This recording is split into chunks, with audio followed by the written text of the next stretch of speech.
오늘 주실 말씀은 룻기 1장 1절에서 5절 그리고 19절에서 22절입니다. 한 절씩 교독하고 마지막 절은 합독하겠습니다. 사사들이 치리하던 때에 그 땅에 흉년이 드니라. 유대 베들레헴의 한 사람이 그의 아내와 두 아들을 데리고 모압 지방에 가서 거류하였는데 그 사람의 이름은 엘리멜렉이요 그의 아내의 이름은 나오미요 그의 두 아들의 이름은 멜론과 기론이니 유대 베들레헴 에브라 사람들이었더라. 그들이 모압 지방에 들어가서 거기 살더니 나오미의 남편 엘리멜렉이 죽고 나오미와 그 두 아들이 남았으며 그들의 모압 여자 중에서 그들이 아내를 맞이하였는데 하나의 이름은 오르바요 하나의 이름은 루시더라. 그들이 거기에 거한 지 10년쯤에 말론과 기론 두 사람이 다 죽고 그 여인은 두 아들과 남편의 뒤에 남았더라. 예, 그 두 사람이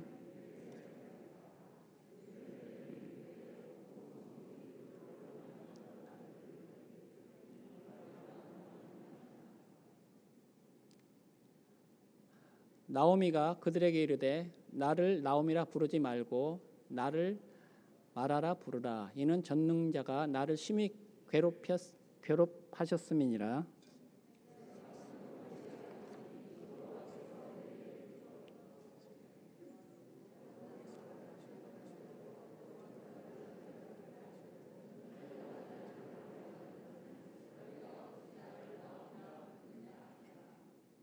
나오미가 다시 하겠습니다. 나오미가 모압 지방에서 그의 며느리 모압 여인 룻과 함께 돌아왔는데 그들이 보리추수 시작할 때 베들레헴에 이르렀더라. 아멘. 죄송합니다. 이제 아신대 허주 목사님께서 하나님의 햇새들을 맛보기 원합니다라는 제목으로 말씀 전해 주시겠습니다.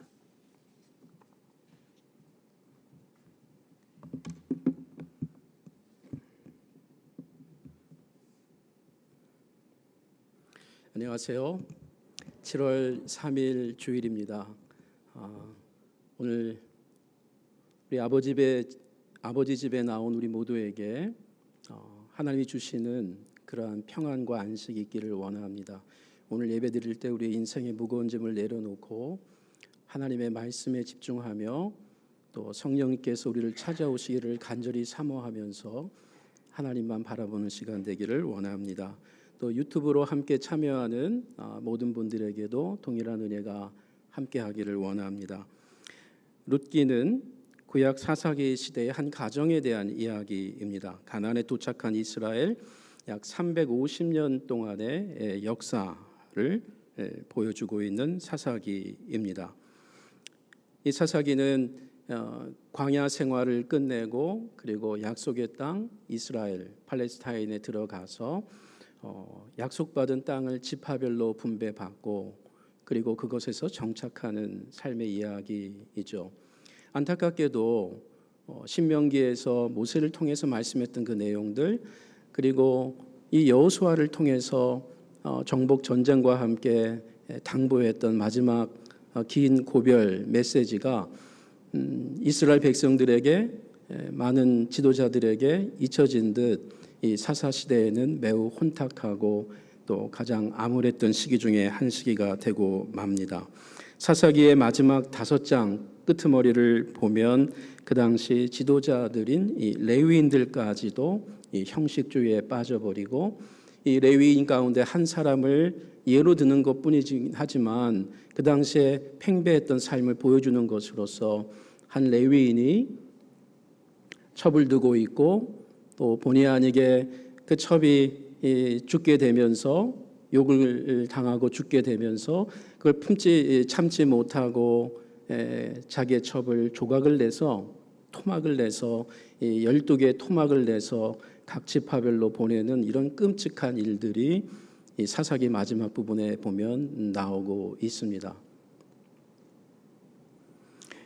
그래서 그런지 사사기의 마지막이 이렇게 끝나죠. 그때의 이스라엘의 왕이 없으므로 각기 자기의 소견에 오른 대로 행하였더라. 성경에서 여성의 이름을 따 책의 이름이 된 경우가 두 권이 있습니다. 하나는 룻기고요. 그리고 하나는 에스더입니다. 에스더는 이방 나라 페르시아 바사 왕의 이 왕후가 되는 사건이죠.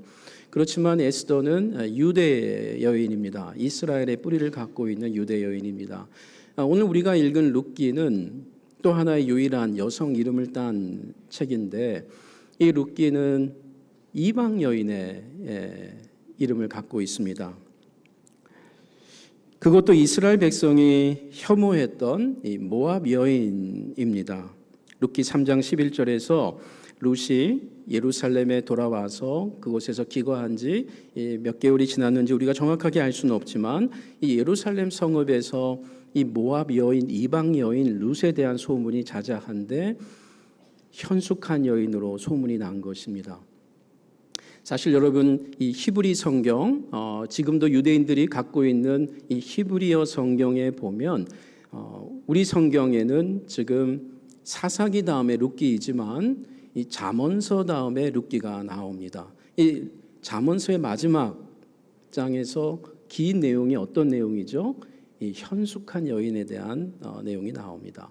그 현숙한 여인을 아내로 맞이한 자에게 얼마나 복이 있고 그리고 하나님의 지혜가 함께하는 것임을 소개하면서 끝나는데, 그 다음으로 이어지는 히브리어 성경에 따르면 룻기가 시작이 되는데, 바로 이 룻이 그런 현숙한 여인이라고 소개하는 것을 볼 때 성경을 계속 연이어서 읽는 이스라엘 사람들에게는 상당한 충격이 아닐 수가 없습니다.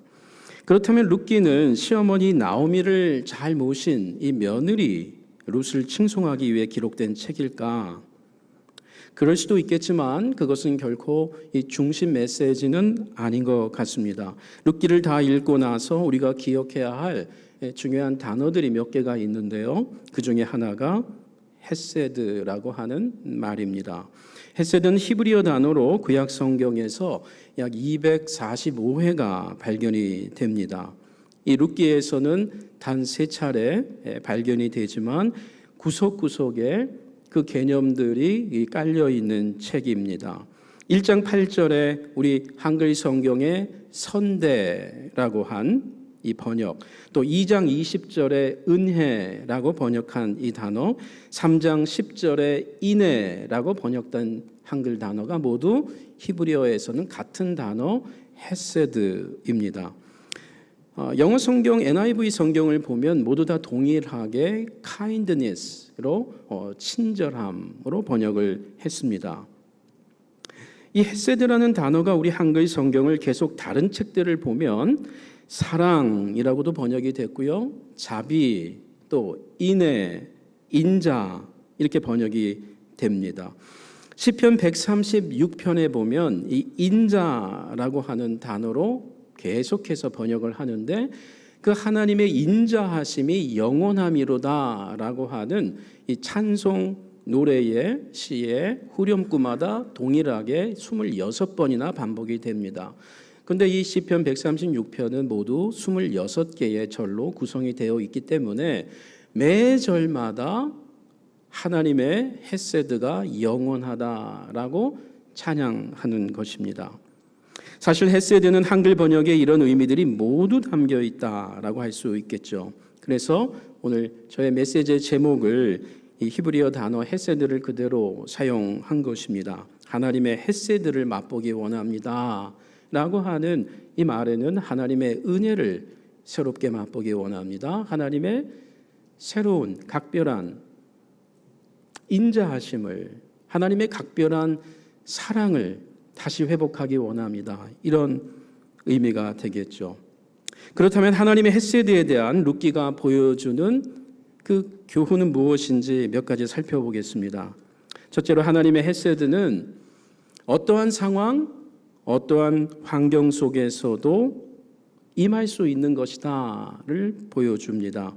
매우 평범한, 더 정확하게 말하면 평범한 한 개인과 가정의 생활 중에 큰 불행을 당했던 개인과 가정의 일상 속에 찾아온 하나님의 헤세드입니다. 도무지 내 삶에는, 내 가정에는 더 이상 하나님의 헤세드가 임할 것 같지 않은 그러한 가정, 그러한 개인에게도 하나님의 헤세드는 그 어떤 방패와 어떤 장벽도 뚫고 빛처럼 임하는 하나님의 헤세드입니다.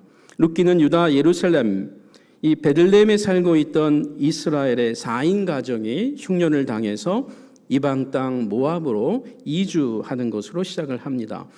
이 가장의 이름은 엘리멜렉이고요. 매우 신앙적인 이름이죠. 하나님은 나의 왕이라고 하는 귀한 이름입니다. 아내의 이름은 나오미, 기쁨, 두 아들의 이름은 말론과 기료온입니다. 잠깐 지도를 한번 보시겠습니다. 지금 보고 계신 지도는 사사기 시대의 지도입니다. 12지파가 땅을 분배받아서 이미 정착한 땅입니다. 여러분 저 땅에서 맨 위쪽에 이 갈릴리 호수가 있고요. 그 사이로 쭉 밑으로 요단강이 흐르죠. 그리고 그 밑으로는 염해 사해 바다가 있습니다. 이 사해 바다 여러분 보실 때 왼쪽으로 여러분이 베들레헴이라고 하는 작은 도시가 보일 것입니다. 그리고 그 베들레헴이 있는 곳이 유다 땅, 유다 지파의 큰 땅 안에 북쪽에 있는 것을 볼 수 있습니다. 바로 지금 엘리멜렉, 나오미의 가정이 4인 가정이 함께 살고 있다가 흉년을 맞아서 요단강을 건너서 밑으로 북쪽으로 내려와서 주홍색을 지나서 그 뒤쪽에 있는 밑쪽에 있는 나라가 국가가 모압 국가입니다. 그러니까 제법 멀리 온 곳이죠. 중요한 것은 12지파의 땅이 아니라는 것입니다. 그것도 요단강을 건너서 말이죠. 모압은 이스라엘이 부정하게 여기는 지역입니다. 엘리멜렉이 가족만큼은 굶주리게 할 수 없다는 일념 때문에 모압 땅으로 이동한 것 같습니다. 그리고 이것만 있었을까? 굳이 이것이었다면 먹는 것 때문이었던 다른 지파 땅으로도 옮길 수 있지 않았을까? 내리셔도 됩니다. 뭔가 다른 문제가 있지 않았을까도 우리가 추정해 볼 수가 있지만 성경은 일단 거기에 대해서는 침묵을 하고 있습니다. 같은 친척 간에 이웃 간에 더 이상 이 베들레헴 땅에서는 살 수 없는 그런 처지가 된 것만은 분명한 것 같습니다. 어찌 보면 그 베들레헴 땅 본인이 속한 유다 지파만이 아니라 이제 더 이상 이런 이스라엘 사람들, 나도 이스라엘 사람이지만 어떻게 이런 사람들이 다 있나 해서 그냥 이방 땅으로 내려온지도 모릅니다. 중요한 것은 이 이스라엘 가정이 현명한 판단을 내린 것은 아니라는 것입니다. 그런 결정 때문이었을까요? 이주한 지 10년이 지나서 먼저 남편 엘리멜렉이 사망을 했습니다. 나오미에게 너무나 끔찍한 일이죠. 두 아들들에게도 끔찍한 일이었을 겁니다. 그리고 시간이 좀 지나고 두 아들들이 장성해서 결혼을 했는데 첫째 아들, 둘째 아들이 다 그 이방 땅 모압 땅에서 사망을 한 것입니다. 남은 것은 나오미와 두 모압 며느리 세 여인만 남게 되었습니다. 3절에서부터 5절까지 룻기 1장은 상세하게 그러나 아주 짧게 설명해 줍니다. 그 모압 여인 중에 한 며느리가 바로 룻인 것이죠. 남편과 두 아들이 죽은 상황에서 이 나오미의 서러움, 이 나오미의 마음의 번민 얼마나 많았겠습니까? 오늘 우리 시대에는 뭐 과부가 돼도 그래도 뭐 생활하는데 나름 이겨낼 수 있는 그런 여건들을 만들어낼 수가 있습니다. 더군다나 이 경제 생활이 전혀 다른 시대였기 때문에 오늘날 같은 경우 남편이 뭔가를 남겨놓았으면 재산을 남겨놓았으면 뭐 또 괜찮은 것이죠. 그러나 그 시대의 고대 근동에서는 사실 남편은 이 유일한 경제 수단의 자원인 것이고요. 그리고 아들들 역시 마찬가지입니다. 이주했다라는 말은 벌써 땅을 팔고 왔다는 것을 전제하는 것이고 우리가 룻기를 계속 읽다 보면 그러한 내용들을 확인할 수가 있습니다. 남은 동산, 부동산도 없는 것입니다.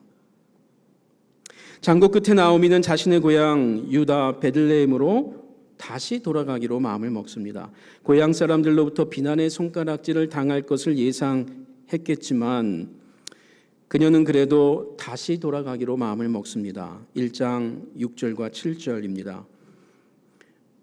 모압 며느리들과 함께 가기로 처음에는 생각을 했습니다.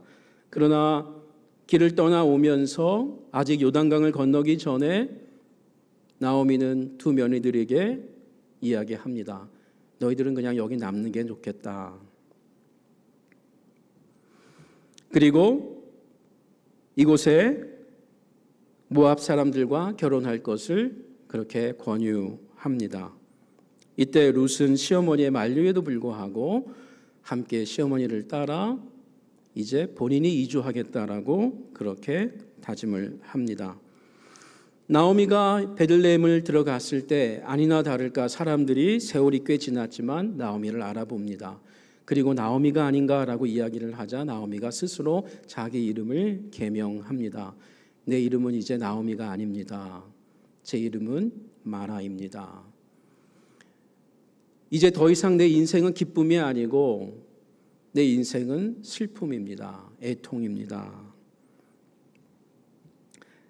베들레헴에 돌아온 나오미와 룻이 하나님의 헤세드를 입는 그 사건들이 2장부터 펼쳐지는 4장까지의 내용입니다.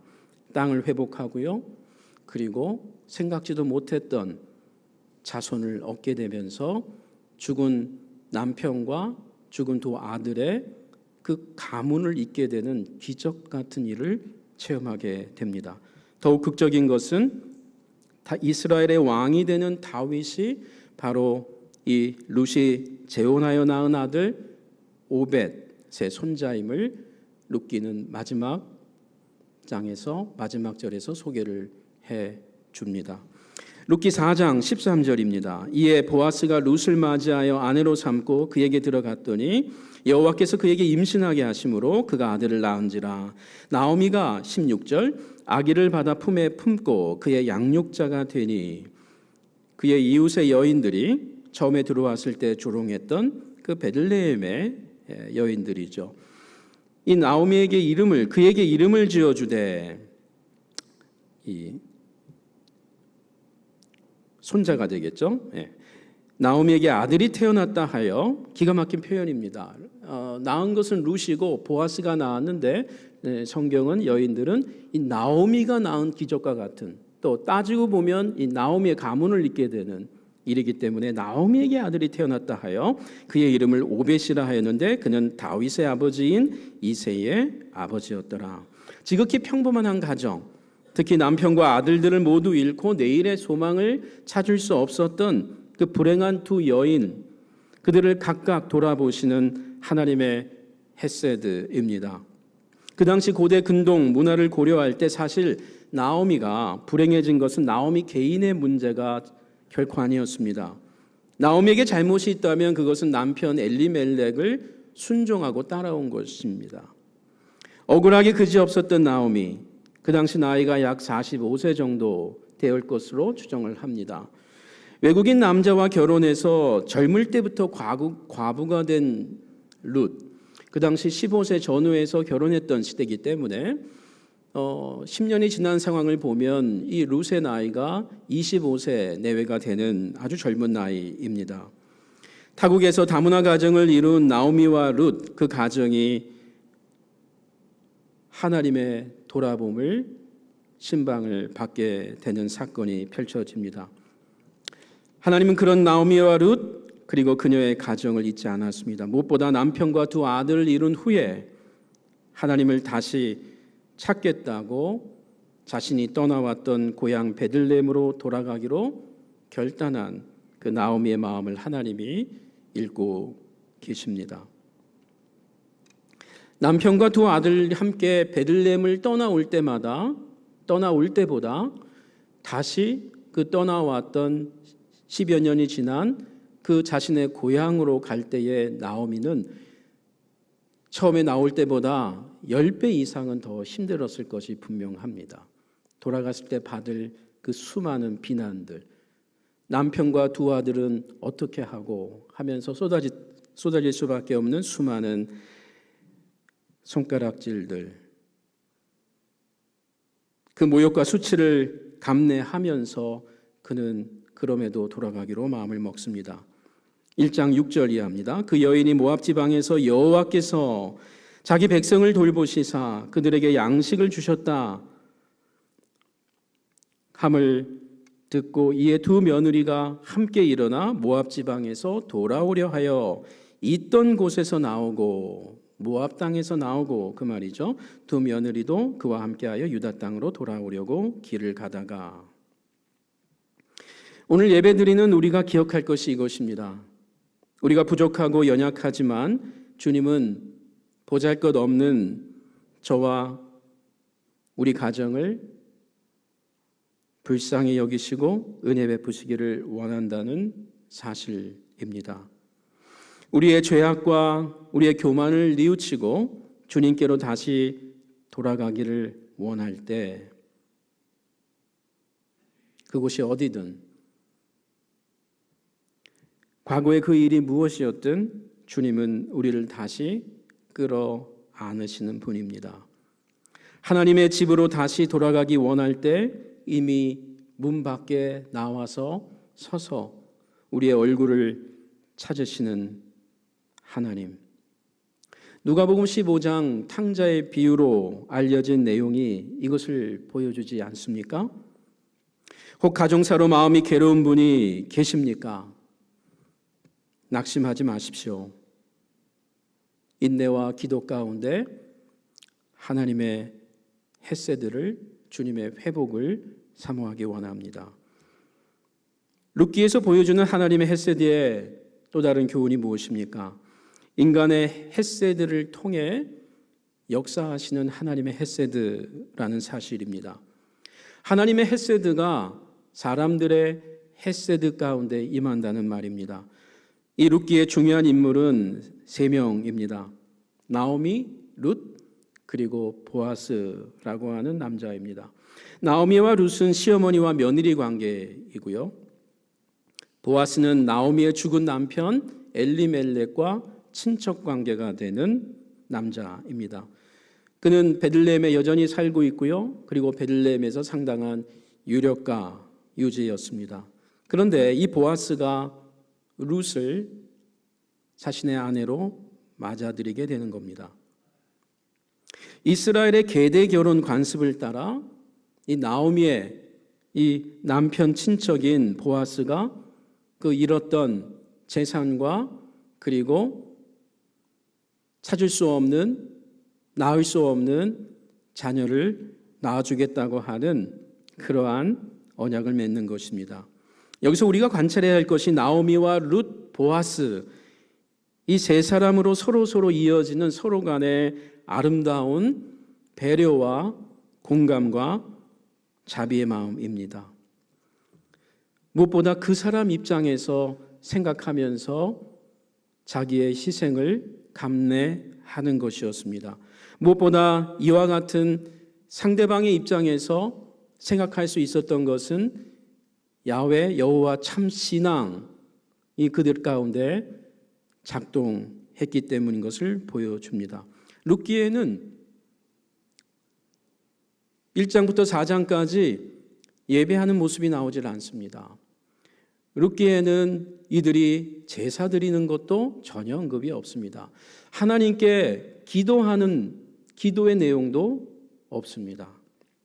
그저 한 가정에 사람들의 사건들이고 그 사람들의 대화가 오고 갈 뿐입니다. 마치 에스더서에 하나님이라는 말이 단 한 차례도 나오지 않지만 에스더서 전체가 하나님의 일하심을 보여주는 것과 동일한 것입니다. 먼저 시어머니 나오미가 며느리 룻에게 베푸는 햇새들을 봅니다. 룻기 1장 8절과 9절입니다.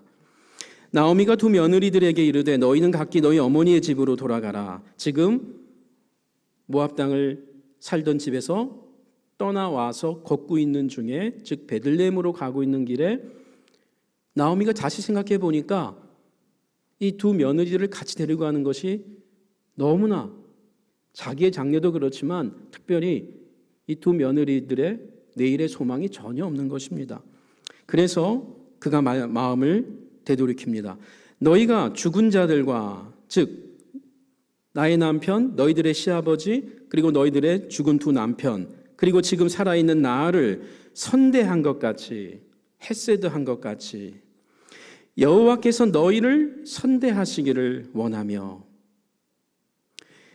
이 말은 비록 모압 이방 여인이지만 나오미가 볼 때에 지극정성으로 시아버지와 자기 자신 그리고 두 아들 즉 남편들을 섬겼던 두 며느리들을 볼 때 그냥 이곳에 남는 것이 더 좋겠다라고 생각을 한 것입니다. 9절 여호와께서 너희에게 허락하사 각기 남편의 집에서 위로를 받게 하시기를 원하노라. 즉 모압의 새로운 남편들을 만나서 그곳에서 위로를 받기를 원하는 말입니다. 하고 그들에게 입을 맞춤에 그들이 소리를 높여 울며.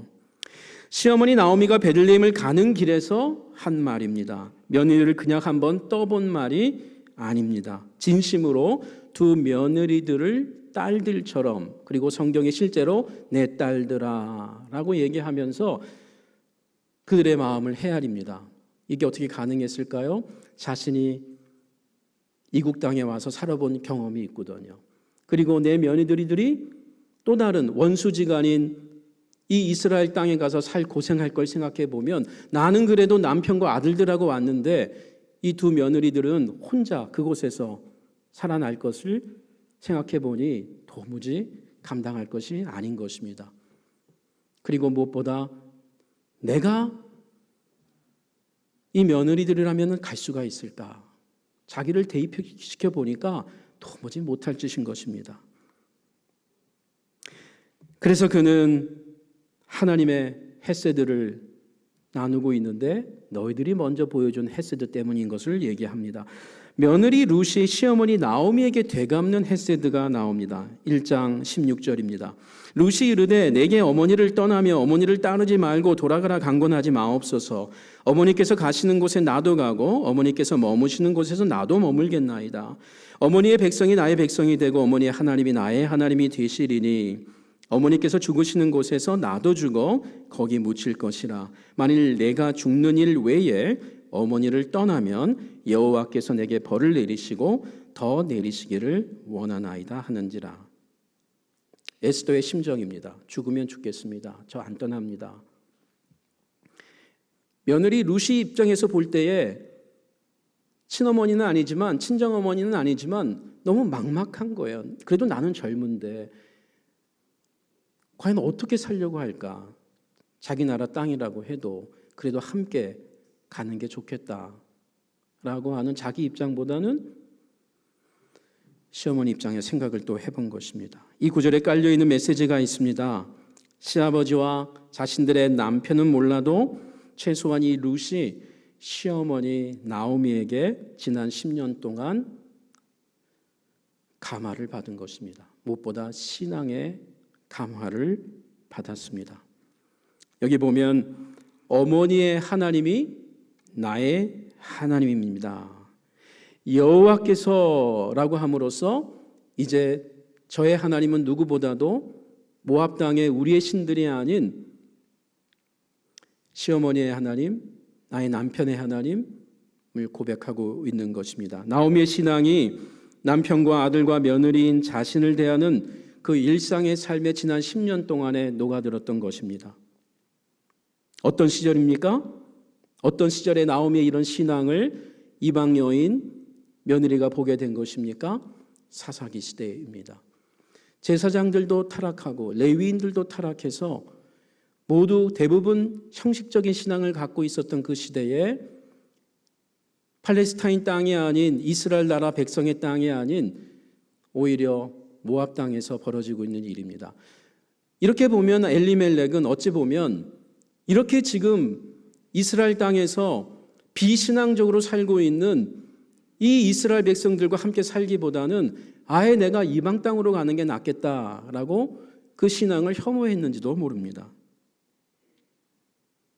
모압 여인 이 룻이 시어머니 나오미에게 베푸는 헤세드를 본 사람이 있습니다. 바로 2장부터 나오는 보아스라고 하는 남자입니다.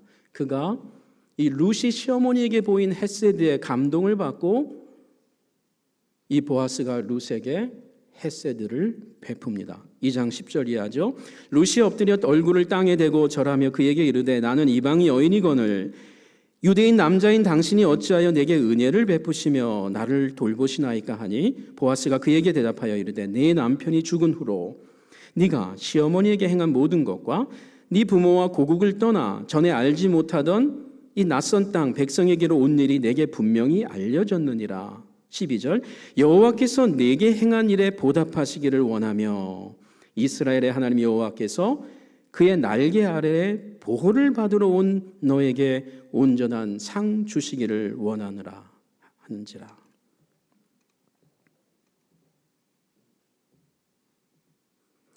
여기서 보아스는 룻의 죽은 시아버지 그리고 남편 땅을 회복시켜 줍니다. 또한 자신이 친히 룻의 남편이 되어서 후손을 이어주기로 결단을 합니다.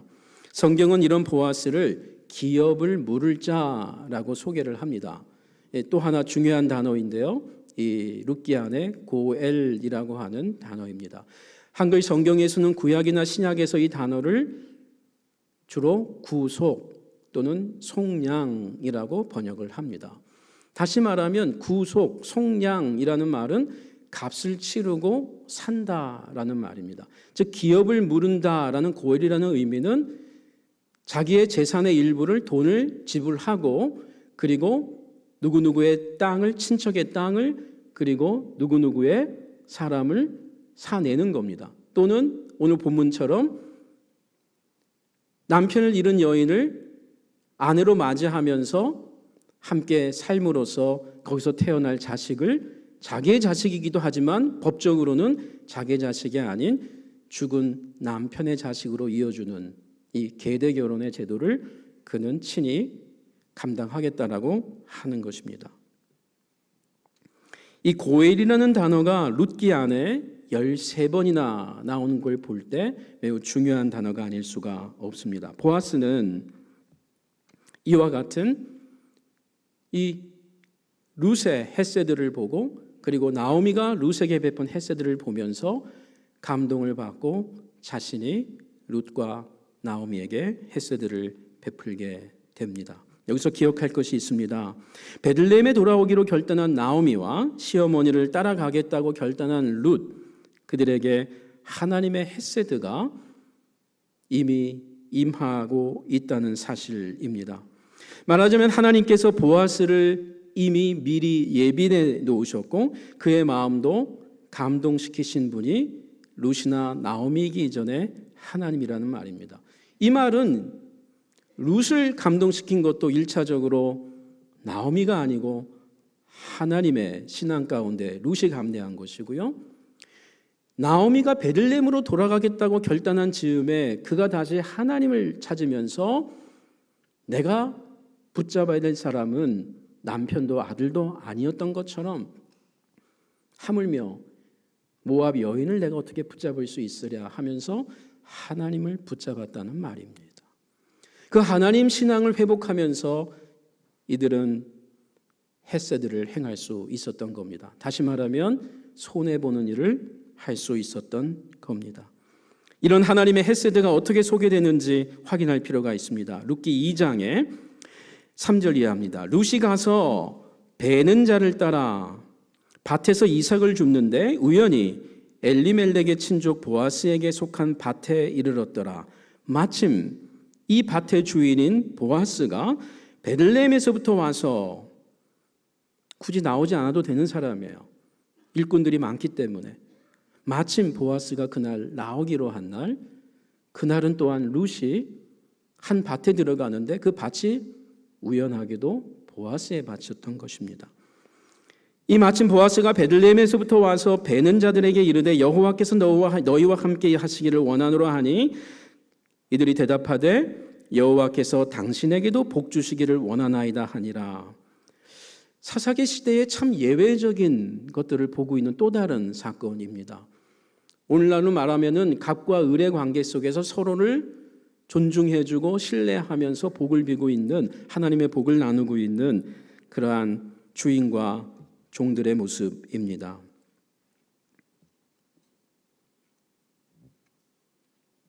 무엇을 말해줍니까? 하나님의 헤세드가 임하는 방식이 인간이 볼 때 오늘 성경이 말하듯이 우연히 임한 것처럼 보인다는 것입니다. 그런데 바로 이런 인간이 볼 때의 우연한 일들이 하나님의 필연적인 그 뜻과 목적 가운데 지금 펼쳐지고 있다라는 말입니다. 인간의 능력과 인간의 모진 많은 계획을 넘어서는 하나님의 손길, 하나님의 섭리라는 말이죠. 우리가 상상할 수 없는 그러한 일들이 우리의 이성과 경험과 우리의 삶의 현장 바깥에서 들어오는, 개입해 들어오는 하나님의 손길 말입니다. 에스라서와 느헤미야서를 읽다 보면 굉장히 많이 나오는 단어들이 하나님의 손길이라는 말입니다.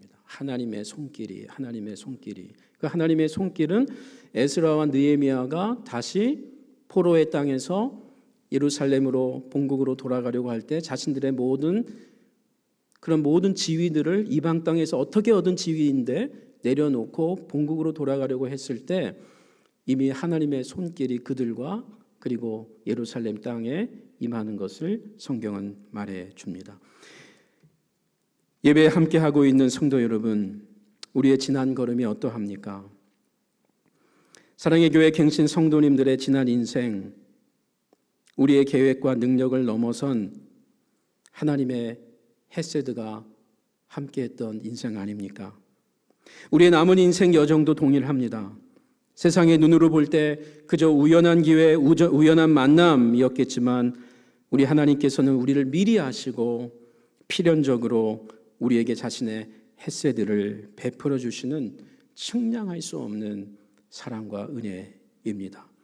내가 만나 결혼했던 배우자, 내가 앞으로 만나게 될 배우자, 태어나게 된 자녀들, 태어나게 될 자녀들, 그리고 내가 지난 세월에 만났던 희노애락의 모든 일들, 그 안에 우리의 죄악이 있었을지라도 우연이 아닌 하나님의 필연 가운데 하나님의 뜻을 이루어가기 원하시는 하나님의 헤세드가 임하는 통로입니다.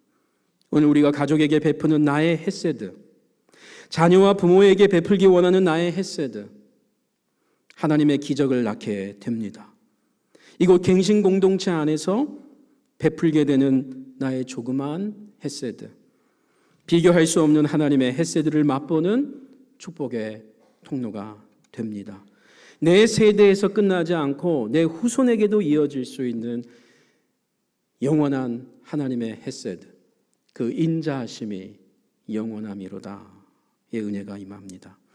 룻기가 보여주는 하나님의 헤세드의 세 번째 교훈, 마지막 교훈입니다. 그것은 하나님의 헤세드야말로 우리 인간에게 참 안식을, 진정한 행복을 가져다 준다는 진실입니다. 룻기 2장 12절에 보아스가 룻에게 하는 축복을 보시기 바랍니다. 여호와께서 네게 행한 일에 보답하시기를 원하며 이스라엘의 하나님 여호와께서 그의 날개, 하나님의 날개 아래에 보호를 받으러 온 너에게 온전한 상 주시기를 원하노라 하는지라. 여기 이 하나님의 날개라고 하는 이 날개 아래, 이 카나프라고 하는 이 단어입니다. 구약 성경을 읽다 보면 이 하나님의 날개 그늘, 이 하나님의 날개가 민족 이스라엘을 출애굽시켜서 광야 가운데 그 날개로 보호하셨다라는 말들이 나오고요. 성경 이곳저곳에서 하나님의 날개, 하나님의 카나프 얘기가 자주자주 나옵니다.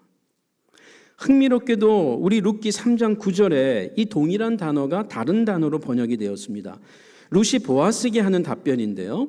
네가 누구냐 하니 나는 룻이 하는 말입니다. 당신 보아스의 여종 룻이오니 당신의 옷자락을 펴 당신의 여종 나 룻을 덮어주소서. 이는 당신이 기업을 물을 자가 됨입니다. 여기 당신의 이 보아스의 옷자락이 보아스의 카나프입니다. 날개라는 말이기도 합니다. 무슨 말입니까? 세상의 카나프를 쫓았을 때 나오미 가정은 안식 없는 삶의 현실을 마주할 수밖에 없었다는 겁니다. 고향을 떠나 떠돌이 인생으로 모압에서 카나프 인생을 기대했지만 나오미는 남편과 두 아들을 잃었습니다. 하지만 나오미가 이 세상의 날개 그늘이 아닌 남편의 날개도 아니고 아들들의 날개 그늘도 아닌 이 하나님의 카나프를 그가 그리워하며 인생의 발걸음을 돌이키고자 했을 때 나오미 인생은 이미 그는 어둠 가운데 여전히 슬픔 가운데 발걸음을 베들레헴으로 향하고 있었지만 이미 하나님의 카나프의 이 날개가 그를 덮고 있었다라는 말입니다. 그리고 하나님께서 자신의 카나프를 위해 하나님께서 보아스의 카나프를 준비하고 계셨다라는 말입니다. 베들레헴에서 다시 시작하면서 하나님의 카나프 아래 살아가는 인생, 있어야 할 그 자리로 다시 돌아가는 은혜와 결단이 중요한 이유가 여기에 있습니다. 참 안식이 있는 그 자리로 돌아가는 은혜. 여러분에게 그 자리는 어디입니까? 하나님의 카나프가 모압에서는 임하지 않고 베들레헴에만 임한다는 말은 아니겠죠. 여러분의 돌아가야 될 그 자리, 하나님의 카나프가 함께하는 자리, 서초동 예배당입니까? 아니면 이곳 강남 예배당입니까? 사마리아 여인이 예수님에게 물었던 질문과 유사하다고 생각이 됩니다. 하나님, 제가 이곳 그리심 성전에서 예배드려야 하는 것입니까? 아니면 유대인들처럼 예루살렘에서 예배드려야 하는 것입니까? 그때 예수님께서 말씀하시죠. 하나님은 영이시니 영과 진리로 예배하는 그곳이 하나님의 카나프가 함께하는 곳이다. 요한복음 4장입니다. 나오미와 룻은 하나님의 참 안식이 있는 자리를 어디에서 그리고 어떻게 깨닫게 됩니까? 3장 18절입니다. 나오미가 룻에게 하는 말입니다. 이에 시어머니가 이르되 내 딸아 이 사건이 어떻게 될지 알기까지 앉아 있으라. 이제 멈춰라. 내가 할 일, 네가 할 일 이제 없다. 그냥 스탑이다. 앉자. 그리고 조용히 있자. 그 사람은 보아스입니다. 그 사람이 오늘 이 일을 성취하기 전에는 쉬지 아니하리라. 이제 우리가 할 일은 다 했다. 이제 보아스 그분이 할 일만 남았다. 지금 나오미의 이 고백은요, 보아스가 무언가를 해야만 한다는 말이기도 하지만 이미 나오미와 룻은 이미 하나님의 손길을 깨닫고 있는 것입니다. 우연히 갔던 밭, 우연히 찾아온 보아스, 그 보아스가 따지고 보니까 내 죽은 남편의 친척이 되고요. 그리고 자기의 두 아들들의 기업물을 또한 친척도 되는 것이고 그가 유력한 자고 그러면서 그는 하나님의 손길을 고백하게 되는 것입니다. 룻과 공유하는 것입니다. 하나님께서 보아스를 통해서 일하실 것을 기다리자. 이제 하나님이 일하시는 것 외에 우리가 할 일은 아무것도 없다. 시편 121편 3절 이하에 여호와께서 너를 실족하지 아니하게 하시며 너를 지키시는 이가 졸지 아니하시리로다. 4절 이스라엘을 지키시는 이는 졸지도 아니하시고 주무시지도 아니하시리로다.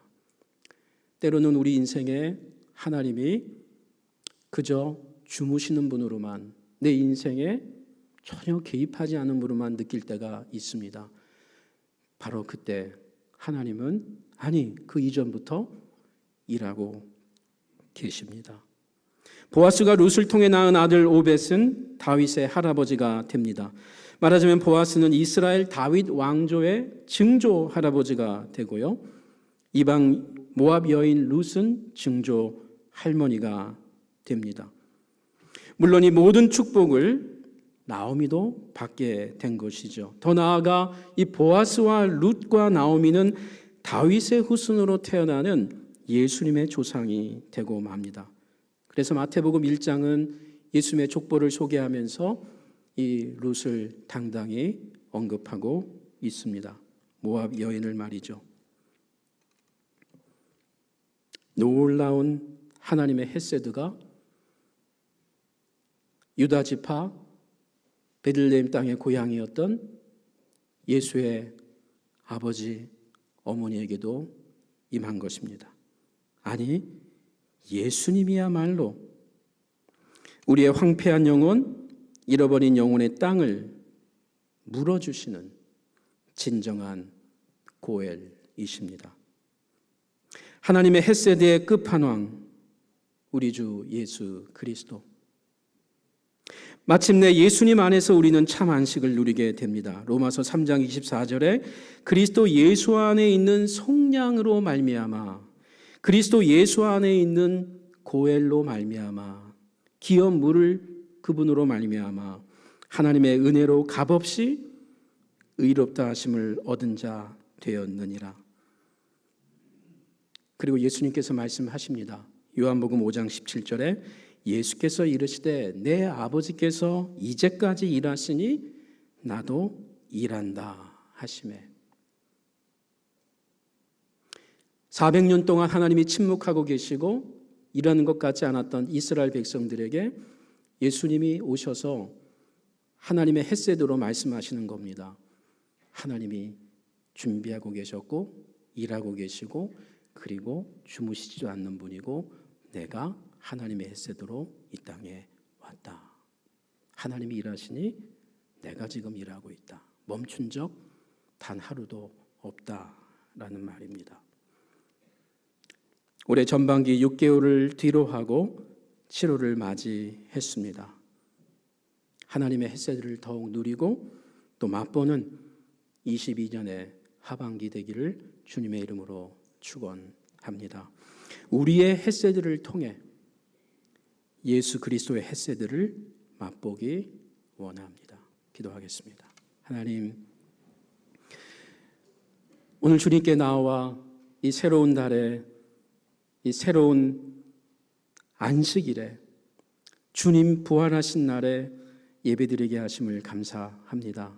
참 안식을 누리고자 아버지 집에 왔사오니 이 시간 우리에게 하나님의 날개 그늘로 덮어주시고 하나님의 한량없는 헤세드로 맛보게 하여 주시옵소서. 예수님 이름으로 기도합니다. 아멘.